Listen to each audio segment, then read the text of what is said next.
اور یہی ہوتی ہے جو میں نے آپ کی خدمت میں عرض کیا۔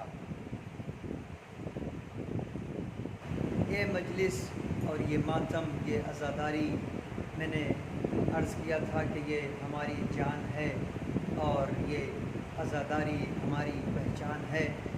یہ نہ کبھی رکی ہے اور نہ ہی کبھی رکے گی، اور ہم اور آپ بارگاہ سید الشہداء میں اور خود اپنے آخری امام کی بارگاہ میں پرسہ پیش کرتے ہیں سید الشہداء اور شہداء کربلا کا، چونکہ اس پورے محرم میں جو گفتگو ہوتی ہے وہ شہداء کربلا اور امام حسین، انہی شخصیتوں کے سلسلے سے جو ہے وہ گفتگو ہوتی ہے، لہٰذا آج کی بھی گفتگو اسی سلسلے سے۔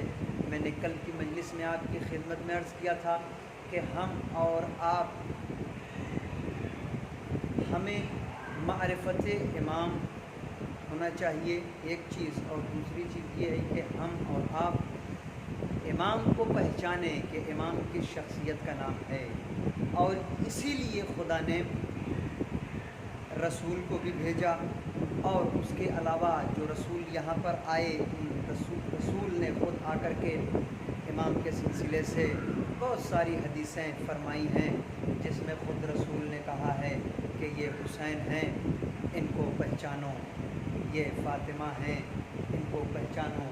کبھی آپ کے سامنے ہے واقعہ، میں تفصیلی گفتگو میں نہیں جانا چاہتا، آپ لوگ بہتر سمجھتے ہیں اور جانتے ہیں کہ کبھی چادر کے نیچے پہچنوایا رسول نے ان سب شخصیتوں کو، اور کبھی جو ہے یہ کہا ھذا حسین و فارف ہو، اور کبھی رسول نے ارشاد فرمایا حسین منی و انا من الحسین، اور کبھی رسول نے کہا الحسن والحسین سیدہ شباب اہل الجنہ۔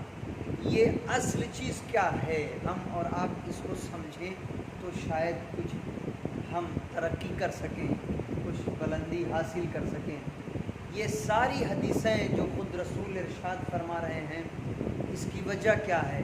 یہ سب سے بڑی چیز یہ ہے کہ انسان اپنے امام کی معرفت حاصل کرے، پہچانے۔ ہمارا فرض کیا ہے؟ کہتے ہیں ہمارا فرض یہ ہے کہ ہم اپنے امام کی معرفت رکھیں، امام کو پہچانیں، اور خود جب انسان امام کو پہچان لے گا تو یہی وہ شخصیتیں ہیں، یہی وہ زینہ ہے جو ہمیں خدا تک لے جاتا ہے۔ عزیزان گرامی، یہ مجلس جو ہے نا، یہ مجلس معرفت امام کا ایک ذریعہ ہے۔ ہم اس مجلس میں آتے ہیں، ہمیں اپنے امام کی معرفت ہوتی ہے، ہم اپنے امام کو پہچاننے کے لیے اس فرش پر آتے ہیں، اور یہ مجلس ایک ایسی بزم ہے اور یہ ایک ایسی بارگاہ ہے کہ جہاں سے انسان چینج ہوتا ہے، انسان میں تبدیلیاں آتی ہیں۔ بہت توجہ، یہ وہ جگہ ہے کہ یہاں سے انسان کے اندر چینجنگ آتی ہے، تبدیلی آتی ہے، بدلاؤ۔ آپ نے ایک حدیث سنی ہوگی اکثر علماء سے، میں یہیں سے گفتگو کا آغاز کرتا ہوں، کہ اکثر علماء سے آپ نے یہ گفتگو سنی ہوگی، اور یہ باقاعدہ طور پر لوگوں نے فرمایا اور بیان بھی کیا ہے علماء نے بھی، اور یہ حدیث بھی، کہ جب بھی کہیں پر مجلس حسین برپا ہوتی ہے، یا جب بھی کہیں پر ذکر سید الشہداء یا ذکر اہل بیت علیہم السلام ہوتا ہے، تو اس جگہ پر فرشتے آتے ہیں۔ یہ بات تو بالکل طے ہے کہ فرشتے آتے ہیں آسمان سے، اس دنیا میں اس جگہ پر آتے ہیں جہاں پر سید الشہداء کا ذکر ہوتا ہے۔ توجہ ہے نا ایک چیز۔ اچھا، اور یہاں پر رک کر کے آپ یہ دیکھیے کہ یہ جو مجلس ہے نا، یہ جو ذکر ہے نا، اس ذکر کے لیے روایت یہ کہتی ہے کہ فرشتے خدا سے باقاعدہ مہلت لیتے ہیں، فرشتے خدا کے بارگاہ میں آ کر کے باقاعدہ طور پر یہ کہتے ہیں کہ مجھے زمین پر جانا ہے، تو خدا پوچھتا ہے کہ آخر زمین پر کیا ہے، کیوں جانا چاہتے ہو زمین پر؟ تو یہ خود فرشتے جواب دیتے ہیں کہ چونکہ مجلس حسین برپا ہے، چونکہ ذکر سید الشہداء ہو رہا ہے، چونکہ ذکر اہل بیت علیہ السلام زمین پر ہو رہا ہے، لہذا میں زمین پر جانا چاہتا ہوں۔ آپ دیکھو کہ یہ انہیں کتنی معرفت ہے امام کی۔ توجہ ہے نا عزیزان گرامی، یہی سب سے اہم چیز ہے جو آپ کے پاس بھی ہونی چاہیے۔ یہ فرشتے اتنی بڑی کائنات خدا نے خلق کیا اور بنایا۔ کبھی آپ نے کسی حدیث یا کسی روایت میں یہ سنا کہ کسی فرشتے نے کسی جگہ کا نام لیا ہو کہ اللہ تو نے زمین پر یہ جگہ بہت خوبصورت بنائی ہے، میں جا کر کے وہاں پر زیارت کرنا چاہتا ہوں، یا جا کر کے وہاں پر گھومنا چاہتا ہوں، یا جا کر کے اس جگہ میں دیکھنا چاہتا ہوں؟ کبھی کسی شہر کا نام کسی فرشتوں نے لیا یا کسی شہر کے بارے میں دیکھنے کے بارے میں خدا سے مہلت لی؟ اتنی بڑی کائنات ہے خدا کی، عجیب عجیب چیزیں خدا نے اس دنیا میں بنائی، لیکن کسی چیز کے لیے فرشتے جو ہے خدا سے اجازت نہیں لیتے۔ کبھی کسی فرشتے نے یہ نہیں کہا کہ فلاں شہر خدا بہت عمدہ ہے، لہٰذا میں اس شہر میں جا کر کے وہاں پر دیکھنا چاہتا ہوں، یا وہاں پر ٹہلنا چاہتا ہوں، یا وہاں پر سیر کرنا چاہتا ہوں۔ اتنا بڑا ملک ہے، اتنی بڑی دنیا ہے، اس دنیا میں کسی بھی ملک کا نام کسی فرشتے نے نہیں لیا کہ اللہ فلاں ملک تو نے بہت اچھا بنایا ہے، میں اس ملک میں جا کر کے گھومنا چاہتا ہوں۔ یا زمین پر خوبصورت خوبصورت باغات ہیں، کبھی کسی فرشتے نے یہ نہیں کہا اللہ تو نے یہ باغ بہت اچھا بنایا ہے، یہ فلاں کا باغ ہے اور میں اس میں جا کر کے تھوڑی دیر رکنا چاہتا ہوں اور اسے دیکھنا چاہتا ہوں، نہیں کہا۔ اگر کہا کسی کے بارے میں فرشتوں نے تو وہ صرف اور صرف ذکر سید الشہداء، ذکر اہل بیت علیہ السلام۔ عزیزان گرامی، اب آپ سمجھ رہے ہیں کہ یہ ذکر کتنا اہم ہے؟ یعنی خود فرشتے، یعنی جو معصوم ہیں، فرشتے معصوم ہیں، خود فرشتے خدا سے مہلت لیتے ہیں کہ اے میرے اللہ، ذکر سید الشہداء ہو رہا ہے زمین پر، ذکر اہل بیت ہو رہا ہے زمین پر، لہٰذا مجھے اس ذکر میں جانے کی مہلت دے دے۔ توجہ ہے نا؟ تو یہ فرشتے وہاں سے مہلت لے کر کے آتے ہیں۔ عزیزان گرامی، ایک چیز، ایک روایت اور ہے آپ کی خدمت میں، وہ بھی عرض کروں اسی فرشتے سے متعلق۔ یہ فرشتے وہاں سے یہاں آتے ہیں اور پھر یہ کہتے ہیں کہ مجلس میں رہتے ہیں، جب مجلس ختم ہو جاتی ہے تو اس دنیا سے پھر اس دنیا میں جاتے ہیں، یعنی زمین سے پھر آسمان میں جاتے ہیں۔ تو جب یہ فرشتے زمین سے آسمان پہ جاتے ہیں تو راستے میں جو ہے ان کو کچھ فرشتے ملتے ہیں، اور جب اس جگہ پر پہنچتے ہیں تو وہ فرشتے جب ان سے ملتے ہیں، جو فرشتے یہاں آئے ہوئے ہوتے ہیں ان سے، تو وہ سوال کرتے ہیں کہ تم کہاں سے آئے ہوئے ہو، تم کہاں گئے ہوئے تھے؟ تو یہ فرشتے یہ بتاتے ہیں، یہ فرشتے سوال کرتے ہیں کہ تمہیں کیسے پتا کہ میں کہیں سے آ رہا ہوں؟ توجہ ہے نا؟ کہتے ہیں کہ تمہیں کیسے پتا کہ میں کہیں سے آ رہا ہوں؟ تو وہ فرشتے کہتے ہیں کہ میں تمہارے اندر ایک تبدیلی دیکھ رہا ہوں، ایک چینجنگ دیکھ رہا ہوں، ایک بدلاؤ دیکھ رہا ہوں، اور اس کے ساتھ ساتھ میں تمہارے جسم سے وہ خوشبو محسوس کر رہا ہوں جو خوشبو میں نے کبھی خدا کی جنت میں بھی محسوس نہیں کیا۔ توجہ ہے نا عزیزان گرامی؟ کہا وہ خوشبو میں محسوس کر رہا ہوں جو میں نے کبھی خدا کی جنت میں بھی محسوس نہیں کیا۔ توجہ ہے عزیزان گرامی؟ یہاں پر ایک میسج ہے، وہ آپ تک میں پہنچاؤں، وہ بہت ہی اہم ہے۔ کیا ہے وہ؟ کہتے ہیں کہ فرشتے اس مجلس سے جب نکل کر کے گئے ہیں تو جب دوسرے فرشتے ملے تو ان کو فوراً یہ بات سمجھ میں آ گئی کہ یہ کہیں سے آ رہے ہیں، ان کے اندر تبدیلی ہے، ان کے اندر بدلاؤ ہے، یہ جیسے گئے تھے ویسے نہیں آئے ہیں، کچھ لے کر کے آئے ہیں، کچھ بدل کر کے آئے ہیں، ان کی رفتار میں، ان کی گفتار میں، ان سب چیزوں میں ان میں تبدیلیاں آ گئی ہیں۔ توجہ ہے نا جانے گرم؟ تو اس کا مطلب کیا ہوا؟ کہا یہ کہ اس کا مطلب یہ ہے کہ فرشتے ہمیں یہ بتانا چاہ رہے ہیں کہ مجلس سید الشہداء، ذکر اہل بیت، ایک ایسی جگہ کا نام ہے کہ جہاں پر جانے کے بعد جو افراد، جو شخصیتیں اس دنیا میں اس جگہ پر آ جاتی ہیں ان کے اندر چینجنگ ہو جاتی ہے، ان کے اندر تبدیلی ہو جاتی ہے، ان کے اندر بدلاؤ ہو جاتا ہے۔ توجہ ہے نا؟ تو اب عزیزان گرامی، اگر آپ اس بزم سے جب نکلیں تو کوئی لوگ اگر آپ سے پوچھیں کہ آپ کے اندر میں چینجنگ محسوس کر رہا ہوں، تو آپ سمجھو کہ آپ روحانی طور سے بھی مجلس میں موجود تھے اور جسمانی طور سے بھی مجلس میں موجود تھے۔ توجہ ہے نا؟ اگر آپ کے اندر تبدیلی ہو جائے اس مجلس میں سے نکل کر کے جانے کے بعد، پہلے جیسے آپ نہ رہ جائیں، آپ کی گناہوں پر کنٹرول ہو جائے، یا آپ اور بھی جو گناہ کرتے ہیں ان ساری چیزوں پر اگر آپ نے کنٹرول کر لیا تو اب آپ سمجھو کہ اس مجلس میں آپ روحانی طور پر بھی تھے اور جسمانی طور پر بھی تھے۔ سب سے بڑی چیز معلوم ہے کیا ہے؟ سب سے بڑی چیز کیا ہے؟ معرفت۔ اگر معرفت ہو جائے نا تو ساری چیز بدل جائے عزیزان گرامی۔ اگر ہمیں معرفت امام ہو جائے تو یقین جانے ہماری ساری چیزیں بدل جائیں گی۔ لیکن اصل چیز جو ہے نا وہ اب یہاں پر ایک سوال اور بنتا ہے، وہ کیا؟ یہ جو چینجنگ ہوئی ہے فرشتوں میں، یا ہم مجلس میں آتے ہیں، اگر ہمارے اندر چینجنگ نہیں ہوئی، ہم تبدیل نہیں ہوئے، ہم اگر نہیں بدلے تو اس میں غلطی کس کی ہے؟ خطا کس کی ہے؟ ہماری ہے نا کہ خود مجلس کی خطا ہے، یا خود نعوذ باللہ مولا کی خطا ہے؟ استغفر اللہ، نعوذ باللہ۔ نہیں بھئی، بچہ آپ کا اسکول میں جاتا ہے پڑھنے کے لیے، اور وہ اسکول جائے مگر ویسے ہی رہ جائے جیسے پہلے تھا، اس میں کوئی تبدیلی نہ آئے، اس میں کوئی بدلاؤ نہ آئے، تو اس میں خطا کس کی ہوگی؟ ٹیچر کی یا بچے کی؟ یہی تو ہو سکتا ہے نا، یا تو ٹیچر پڑھاتا نہیں ہے یا تو بچہ پڑھتا نہیں ہے، یہ دونوں چیزیں ہیں نا، یہی چیزیں ہیں۔ تو یہ مجلس سے اگر ہمیں وہ چیز نہ ملے جو ہمیں چاہیے، یعنی وہ چیز ہم نہ حاصل کر پائیں جو چیز مجلس ہمیں دینا چاہتی ہے، ہمیں دے رہی ہے، اگر اس کو ہم درک نہ کر پائے تو اس میں کمزور کون ہے؟ ہم ہیں یا خود مجلس ہے؟ توجہ عزیزان گرامی، یا خود نعوذ باللہ مولا، استغفر اللہ، نعوذ باللہ۔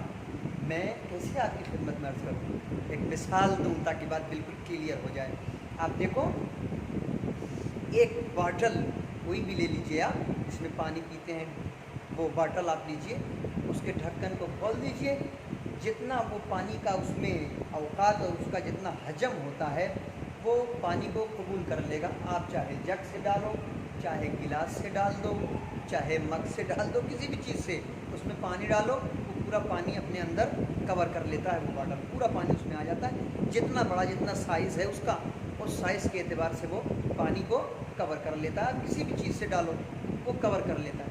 لیکن اگر اسی باٹل کو، بہت توجہ عزیزان گرامی، اسی باٹل کو اگر آپ اس کے ڈھکن کو بند کر دو، اور بند کر کے گلاس نہیں، جگ نہیں، بالٹی نہیں، بلکہ اس کو لے جاؤ، لے جا کر کے کسی دریا میں ڈال دو، سمندر میں ڈال دو، ڈھکن کو بند کرو اوپر سے اور لے جا کر کے سمندر میں ڈال دو، اور 1 گھنٹے 2 گھنٹے بعد نہیں، 10 دن 12 دن 15 دن کے بعد نکال کر کے لے آؤ اسے، اس باٹل کو، تو آپ کیا دیکھو گے کہ پانی اس میں ہوگا یا نہیں ہوگا؟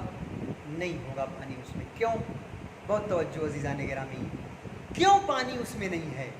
کیا اس میں پانی ہوگا؟ نہیں ہوگا پانی۔ کیوں اس میں پانی نہیں ہے؟ کیا اس میں دریا کی خطا ہے؟ بہت توجہ عزیزان گرامی، کیا دریا اگر اسے پانی دے دیتا تو کم ہو جاتا اس کا پانی؟ نہیں عزیزان گرامی، ایسا نہیں ہے، ایسا نہیں ہے، کم نہیں ہوتا۔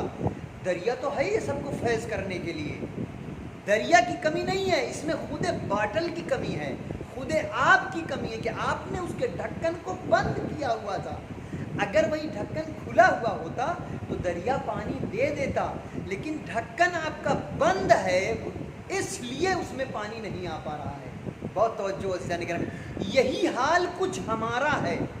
ہم اس مجلس میں آتے تو ضرور ہیں، لیکن ہمارے دل کا ڈھکن بند ہے، اسے اوپن کرو عزیزان گرامی، توجہ ہے نا۔ ہم جب کچھ اپنے اندر نہیں لے پاتے ہیں، کسی چیز کو نہیں درک کر پاتے ہیں، تو اس میں خطا خود ہماری ہے، کیونکہ ہمارا دل بند ہے، ہمارے دل کا ڈھکن جو ہے وہ بند ہے۔ جس دن یہ ڈھکن اوپن ہوا، کھلا، یقین جان، امام کی معرفت، امام کی محبت کے لیے دل کا کھلا ہونا چاہیے۔ بہت توجہ عزیزان گرامی، شاید یہی وجہ ہے کہ ہمارے امام مولا امام حسن عسکری علیہ السلام،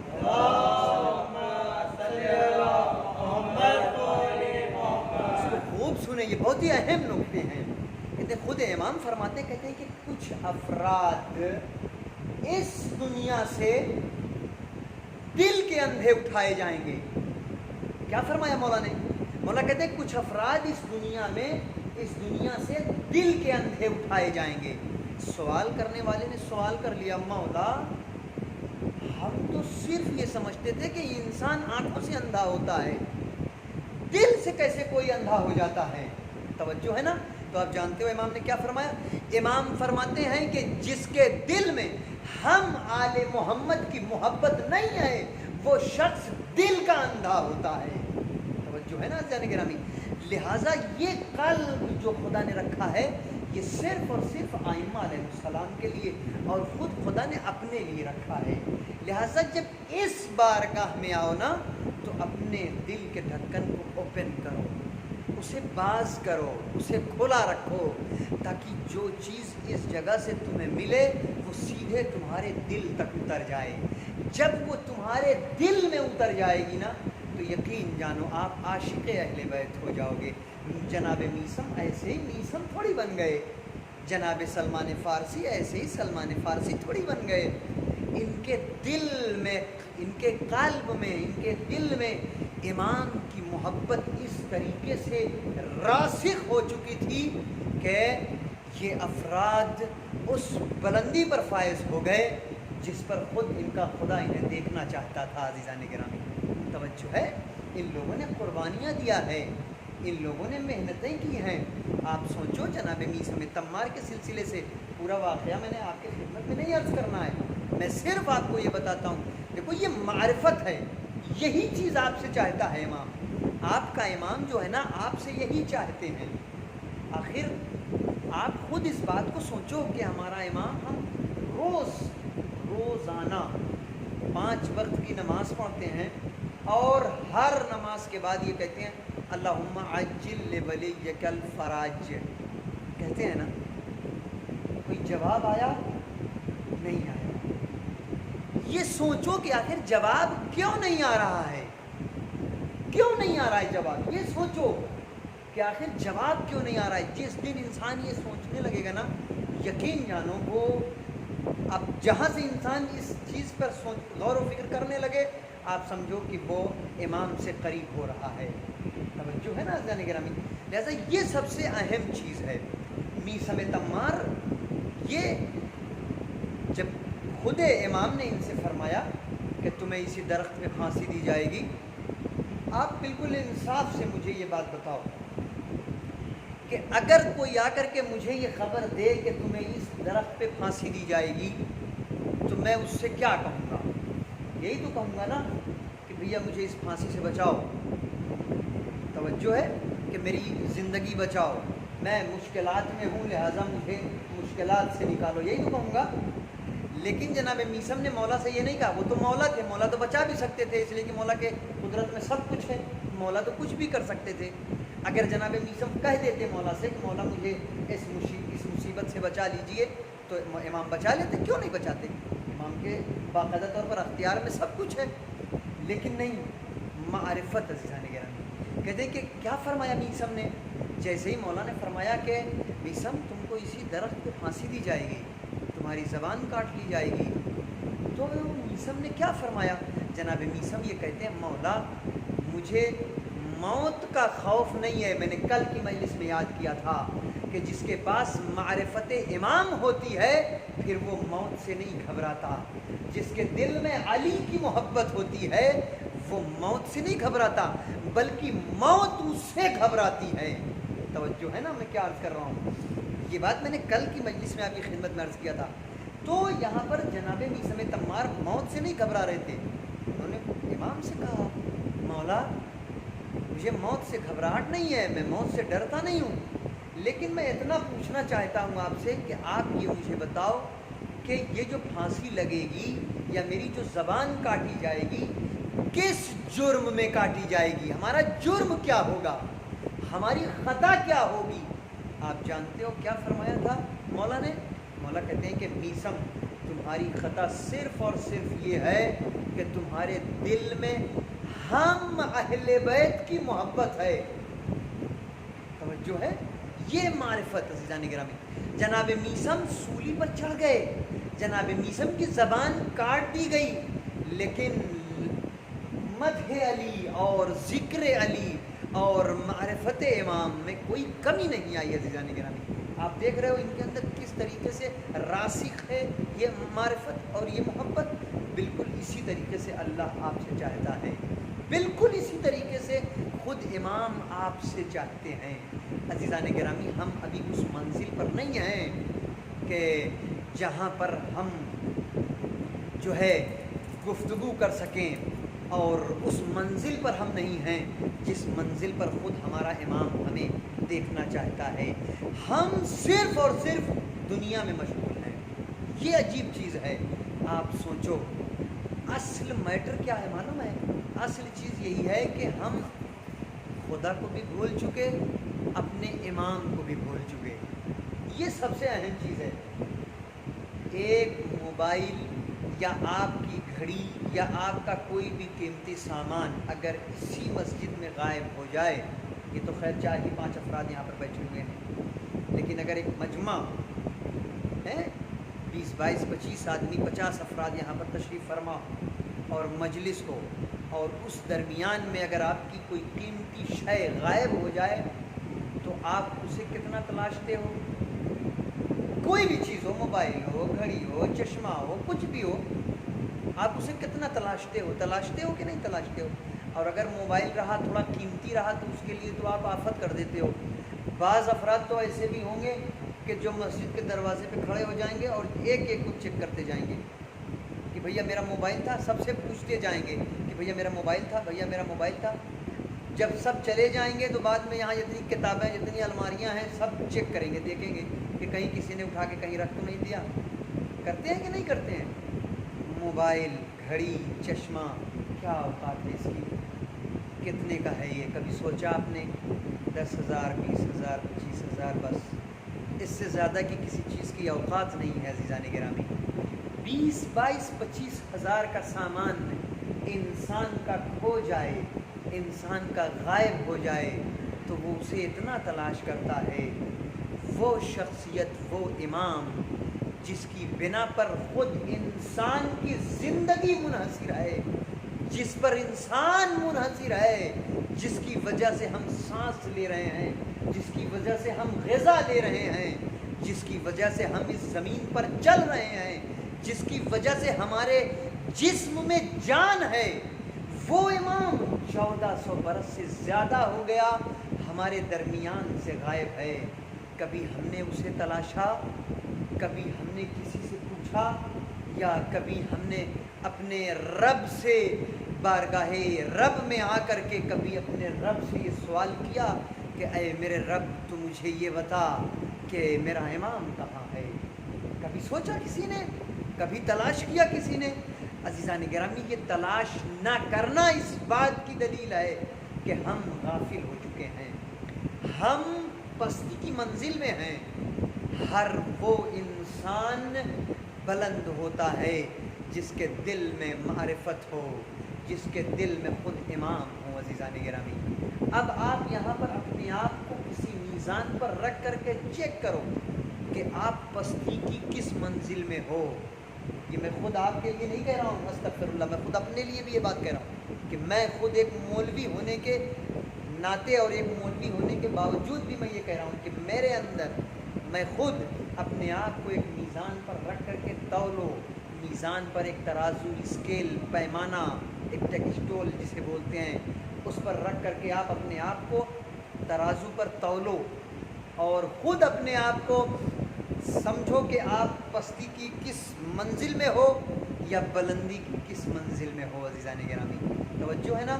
لہٰذا یہ مجلسیں، یہ ذکر سید الشہداء، یہ ہمارے لیے بہت ہی اہم ہے۔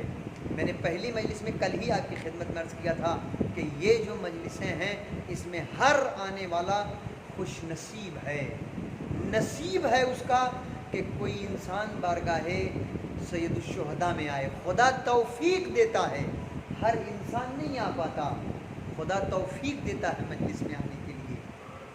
توجہ ہے نا عزیزان گرامی؟ لہذا خود آپ اپنے آپ کو یہاں پر رکھ کر کے چیک کرو۔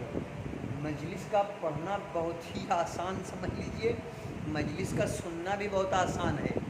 بالکل یہی چیز مصائب میں بھی ہمارے استاد کہتے رہتے ہیں اکثر کہ مجلس اور مصائب اور فضائل، یہ ساری چیزوں کا سن لینا بہت آسان ہے اور پڑھ دینا بھی بہت آسان ہے، لیکن اس پر عمل کرنا نا یہ بڑا مشکل کام ہے۔ جو باتیں آپ تک پہنچائی جاتی ہیں نا اس پر آپ عمل کرو. ایک بات بھی, میں یہ نہیں کہتا کہ ساری بات پر آپ عمل کر لو ابھی نہیں عزیزان گرامی, آپ ایک ایک چیز پر عمل کرو, ایک ایک چیز پر. آج کے دن کی مجلس میں جو چیز آپ کو پسند آ جائے اس چیز پر آپ عمل کریے, ایک چیز پر آپ عمل کریے. دھیرے دھیرے یہ کنٹینیو کرتے کرتے نا آپ اس بلندی تک پہنچ جاؤ گے عزیزان گرامی, جس بلندی پر انسان کو خدا نے رکھا ہے. ہم بہت بلند تھے, ہماری عظمت تھی, ہم نے خود سے اپنے آپ کو پستی میں ڈھکیل دیا. توجہ ہے, لہٰذا یہ بہت ہی اہم ہے. اور امام حسین علیہ السلام یہ کسی معمولی شخصیت کا نام نہیں ہے. لہٰذا میں اپنی ہر مجلس میں یہ بات کہتا رہتا ہوں کہ معرفت لازم اور ضروری ہے عزیزان گرامی. بہت ضروری ہے کہ امام کی محبت ہمارے دل میں ہونی چاہیے, ہمارے دل میں امام کی محبت ہونی چاہیے. آپ جانتے ہو حجر بن عدی یہ کوئی معمولی شخصیت نہیں ہے. حجر بن عدی یہ ان کو معاویہ کے کارندوں نے باقاعدہ طور پر گرفتار کیا, ان کو بھی گرفتار کیا اور ان کے بیٹے کو بھی گرفتار کیا. یہ مولا کے چاہنے والے ہیں, معرفت امام رکھنے والے ہیں, توجہ ہے نا. تو یہ معاویہ کے کارندوں نے انہیں گرفتار کیا اور گرفتار کر کے معلوم ہے کیا کہا کہ تم علی کے بارے میں تبرہ کرو, اگر نہیں کرو گے تو تمہاری گردن مار دی جائے گی. یہ عجیب ہے, یہ چیز جو ہے نا اس کو خوب سنیں, یہ بہت ہی عجیب. کیا فرمایا, کہا مولا کے پاس, مولا کے اوپر آپ تبرہ کرو, اگر تبرہ نہیں کرو گے تو میں تمہاری گردن مار دوں گا. یہ خود وہاں کے کارندوں نے خود حجر بن عدی اور ان کے بیٹے سے یہ فرمایا. جانتے ہو کیا کہا, کہا ایک مرتبہ نہیں, ہمارا ایک جسم نہیں, ہماری گردن نہیں, اگر ہمیں تم قیمہ بھی کر دو اور اس کے باوجود بھی یہ کہو اگر مجھے جان ہو میرے بدن میں اور وہ جو قیمہ جو ہو جاؤں میں, اس کے باوجود بھی اگر اللہ ہمیں قدرت دے اور ہم بول سکیں تو بھی میں علی کے بارے میں تبرہ نہیں کر سکتا, میں اپنے مولا کے بارے میں تبرہ نہیں کر سکتا. یہ معرفت ہے عزیزان گرامی, یہ مولا کی محبت ہے. توجہ نہیں, اسے کہتے ہیں محبت. یہ محبت ہونی چاہیے, نہ کہ بس صرف حسین حسین کرنا, نہ کہ صرف مولا مولا کہنا, نہیں عزیزان گرامی, محبت دل سے. انہوں نے کہا قیمہ کر دو. کیا فرمایا انہوں نے, کہا قیمہ اگر کر دو نا تو بھی تم یہ کہو کہ علی کے بارے میں ہم تبرہ کریں یا اہل بیت کے بارے میں ہم تبرہ کریں, ممکن ہی نہیں ہے, کسی بھی طریقے سے ممکن نہیں ہے. یہ انہوں نے باقاعدہ طور پر فرمایا.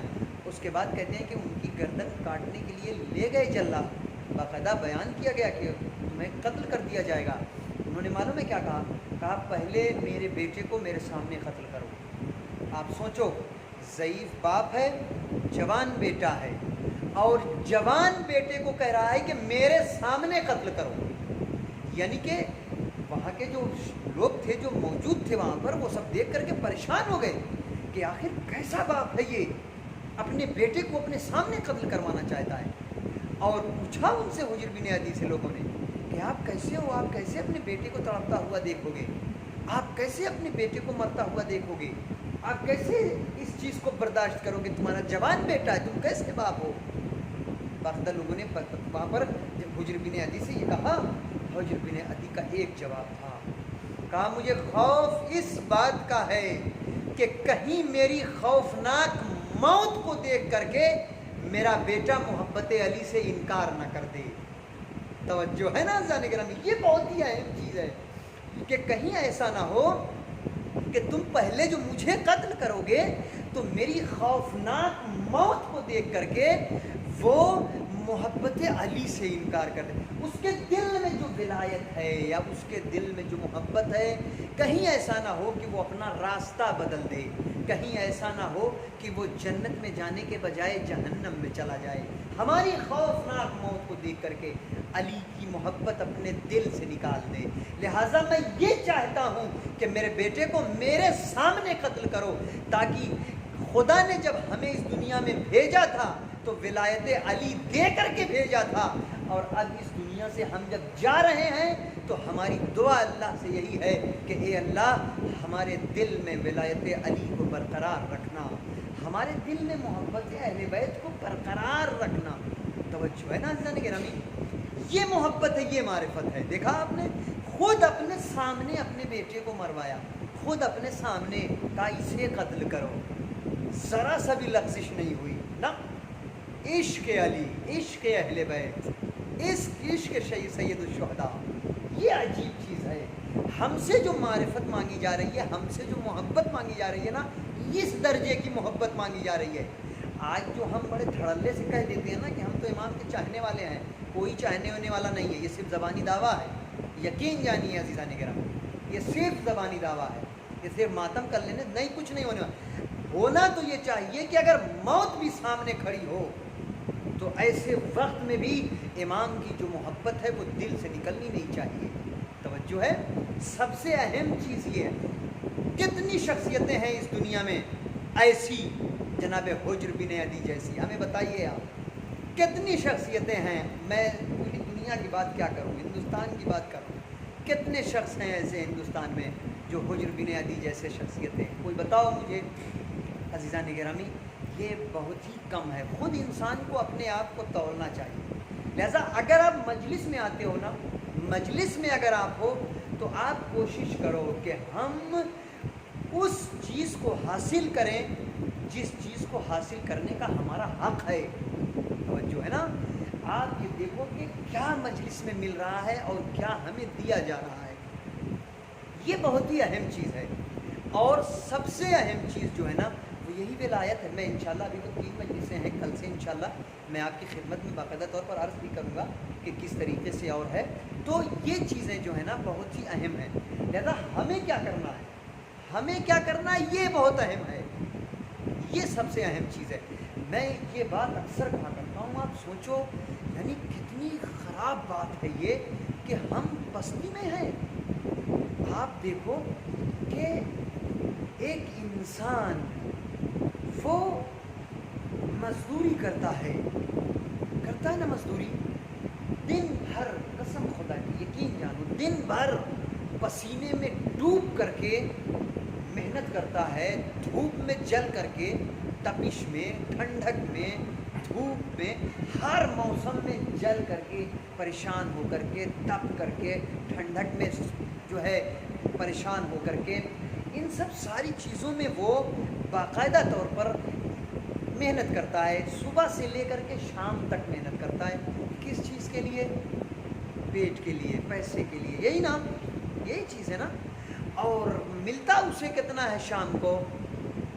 500 روپیز، یہی نا، 500 روپیہ، بہت زیادہ 1000 روپیہ، یہ ایک مزدور کی جو کمائی ہے، دن بھر وہ محنت کرتا ہے، اور دن بھر محنت کرنے کے بعد پسینے میں ڈوب کر کے شام کو 500 700 1000 روپے لے کر کے وہ گھر آتا ہے نا۔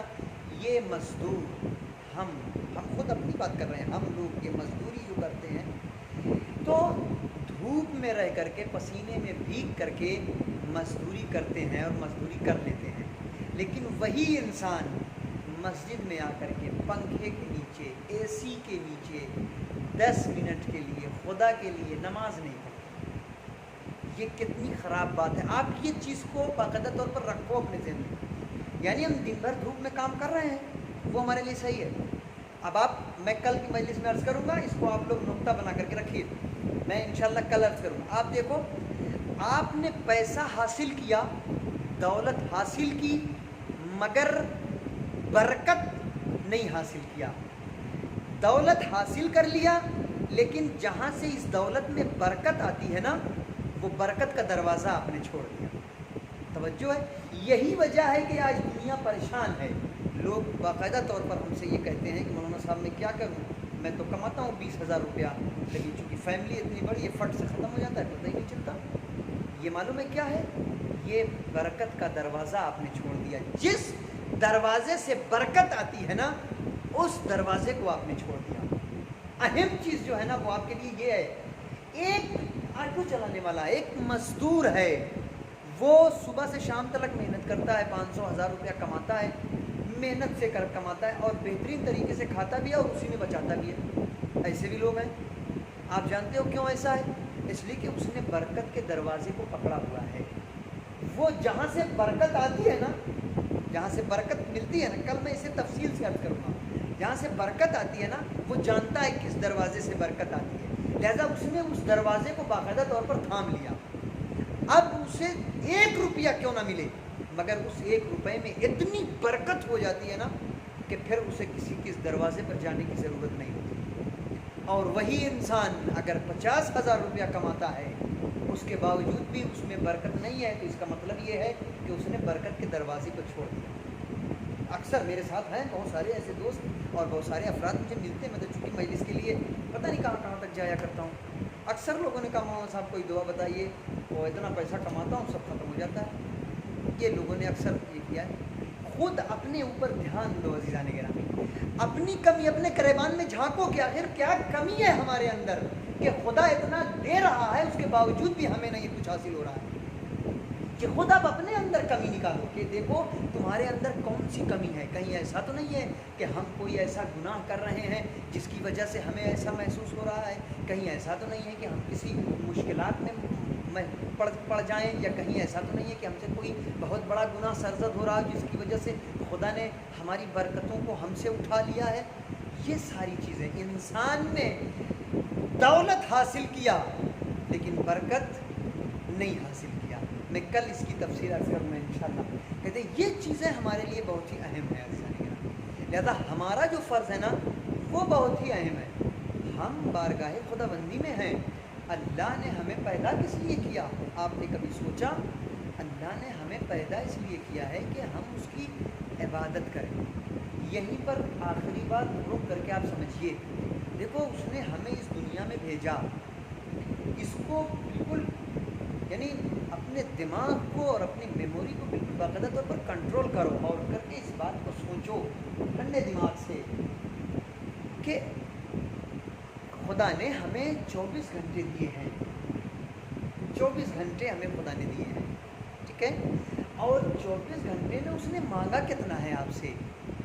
مشکل سے 1.5 گھنٹہ، مشکل سے، اس سے زیادہ نہیں۔ صبح کی نماز جو ہے نا وہ میں کہتا ہوں کہ اگر باقاعدہ طور پر تہجد کے ساتھ پڑھی جائے اور اس تمام سارے فرائض کو مد نظر رکھتے ہوئے ادا کیا جائے تو بہت زیادہ صبح کی نماز جو ہے وہ ختم ہونے میں 10 منٹ لگے گا، اس سے زیادہ نہیں لگے گا، ہے نا؟ اب وہ الگ بات ہے کہ آپ جو ہے دعائیں پڑھیں اور اس میں اپنے لیے دعا کریں اور تسبیح پڑھیں، مغفرت کی دعا کریں لوگوں کی اور اپنی دعا، وہ ایک الگ بیٹھے وہ تو آپ چاہے جتنی دیر بیٹھے رہیں وہ آپ کے اوپر ہے۔ لیکن جو اس نے اپنے لیے مانگا ہے، کتنا مانگا ہے؟ صرف اور صرف 10 منٹ صبح میں، یہی نا؟ دوپہر میں آپ آدھا گھنٹہ رکھ لو اور مغربین میں بھی آپ آدھا گھنٹہ رکھ لو، کل ملا کر کے 1.5 گھنٹہ بھی نہیں مانگا اس نے۔ دیا کتنا اس نے آپ کو؟ 24 گھنٹہ۔ مانگا کتنا اس نے؟ 1.5 گھنٹہ۔ اگر اتنا دینے کے بعد انسان اپنے خدا کو کچھ نہ دے سکے تو یہ انسان کی پستی نہیں تو اور کیا ہے؟ عزیزان گرامی، یہ سوچنے کا مقام ہے۔ آپ سوچو کہ ہم جب اس دنیا سے اس دنیا میں جائیں گے تو ہمارا حال کیا ہوگا۔ بس مجلس میں آ جانا کافی نہیں عزیزان گرامی، مجلس میں آؤ تو مجلس سے کچھ لے کر کے جائیں۔ اس چیز کو آپ سوچو کہ ہم کو اس دنیا میں رہنا نہیں ہے، ہمیں اس دنیا میں جانا ہے۔ ہم اس دنیا میں جائیں گے نا، اور اس بات کو یاد رکھیے، میں اس کو بھی آپ کی خدمت میں عرض کروں گا، آپ یہ نہ سوچئے گا کہ مجھ سے سوال نہیں ہوگا وہاں پہنچ کر کے، نہیں، خدا نے اتنی اہم زندگی آپ کو دیا ہے، اس زندگی کا وہ سوال کرے گا، ایک ایک لمحے کا وہ سوال کرے گا خدا، اور ایک ایک لمحے کے بارے میں آپ سے پوچھے گا کہ آپ نے کیا کیا اور آپ نے کیا کیا اور کیا کرنا چاہیے تھا۔ یہ بالکل طے شدہ بات ہے، اس فکر میں نہ رہو کہ جو ہے ہم سے کوئی سوال نہیں ہوگا، کیونکہ ہم باقاعدہ ہے بھی، باقاعدہ آپ دیکھو بہت ساری جگہوں پر اور بہت ساری کیا خود یہیں پر آپ دیکھو کہ ایسا ہوتا ہے کہ بہت ساری شخصیتیں آپ کے سامنے آئیں گی جو آپ سے یہ کہیں گے کہ ارے ہمارا کیا حساب ہونے والا ہے، ہم تو اہل بیت کے چاہنے والے ہیں، ہم تو حسین پر رونے والے ہیں، تو اللہ ہمارا کیا حساب لے گا، ہم تو بلا حساب جنت میں جائیں گے۔ یہ سب باتیں ہوتی ہوں گی، چونکہ یہ جو مجلس ہے نا اس میں یہ سب چیزیں باقاعدہ میں اس پر بھی باقاعدہ خدمت عرض کروں گا۔ آپ سوچئے یہ باقاعدہ کہا جاتا ہے کہ میرا کیا حساب ہوگا، تو خدا ہم تو حسین کے شیعہ ہیں، ہم تو علی کے شیعہ۔ میاں آپ مسلمان ہو جاؤ سچے، وہی بہت بڑی بات ہے، شیعہ کی تو بات ہی چھوڑ دو۔ شیعہ آپ ہو، شیعہ وہ ہوتا ہے جسے موت سے کبھی گھبراہٹ نہیں ہوتی۔ آپ جانتے ہو شیعہ جناب آدم تھے، جناب نوح تھے، جناب موسیٰ تھے، یہ سب شخصیتیں ہیں۔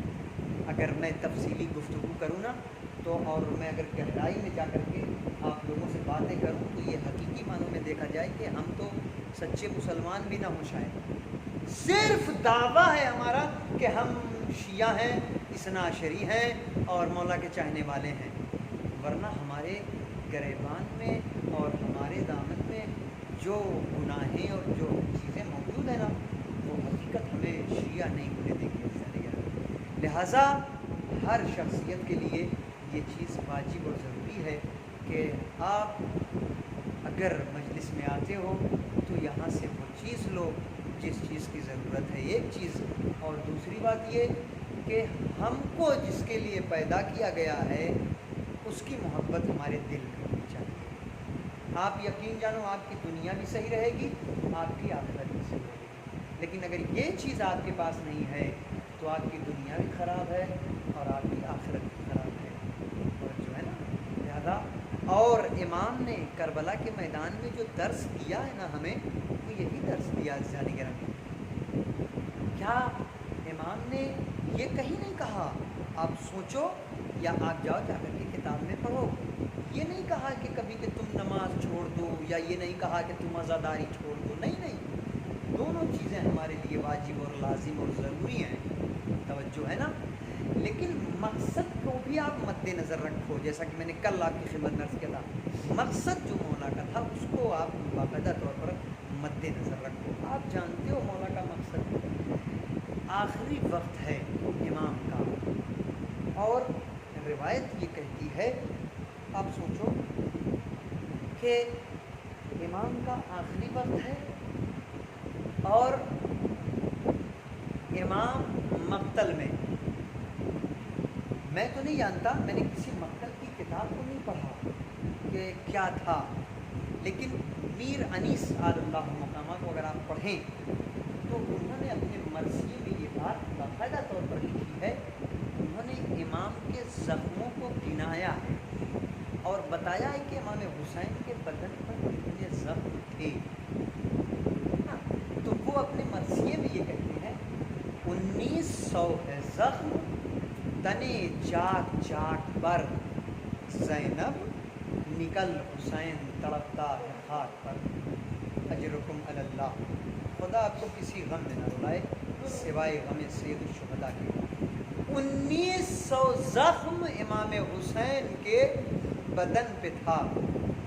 اب جو مقتل کہتا ہے وہ میں آپ کی خدمت میں عرض کر رہا ہوں۔ مقتل کیا کہتا ہے جانتے ہیں؟ مقتل یہ کہتا ہے کہ فاطمہ کا لال جب گھوڑے سے زمین پر آیا ہے تو جسم زمین پر نہیں تھا بلکہ تیروں پر معلق تھا، تیروں پر معلق تھا۔ ایسے وقت میں بھی فاطمہ کے لال نے چاہا کہ میں خدا کا سجدہ کروں، اجرکم علی اللہ۔ یہ سجدہ کرنا اس بات کی دلیل ہے کہ مولا ہمیں یہ بتانا چاہتے ہیں کہ عبادت پروردگار پہلے ہے، عبادت پروردگار کے لیے ہم نے اپنی قربانی دیا ہے، لہٰذا تم اللہ کی عبادت کبھی نہیں چھوڑنا۔ بہت توجہ عزیزان گرامی۔ اور اسی کے ساتھ ساتھ امام یہ بتاتے ہیں کہ جس طریقے سے یہ پروردگار کی عبادت ضروری ہے ویسے ہی ہمارا یاد کرنا بھی بہت ضروری ہے، توجہ ہے نا، لہٰذا دونوں چیزیں ضروری ہیں۔ آپ یقین جانو 1900 ہے شہزادی فاطمہ زہرا کا لال گھوڑے سے زمین پر آیا ہے، روایت کہتی ہے جسم تیروں پر معلق ہے، لیکن آگے معلوم ہے کیا ہوا؟ آگے ہوا یہ کہ کہتے ہیں کہ مولا چاہتے تھے کہ اپنے سر کو سجدے میں رکھیں، لیکن یہ تیر لگے ہوئے تھے وہ مانے بن جایا کرتے تھے۔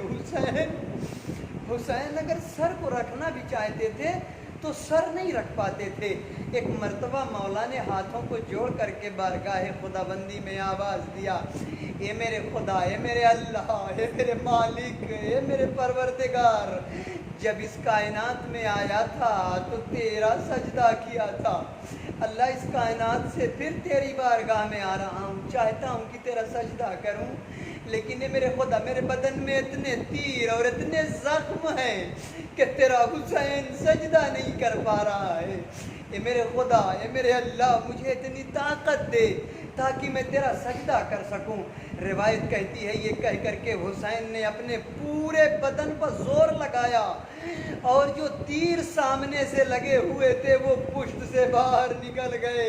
حسین نے سر کو سجدہ خالق میں رکھ دیا، واہ مصیبتہ کی آواز بلند ہوئی، شمر خنجر لے کر کے چلا، حسین کے سر و تن میں جدائی ہوئی، ایک کوہرام مچا، واہ مصیبتہ، قتل الحسین بکربلا وسيعلم الذين ظلموا أي منقلب ينقلبون إنا لله وإنا إليه راجعون۔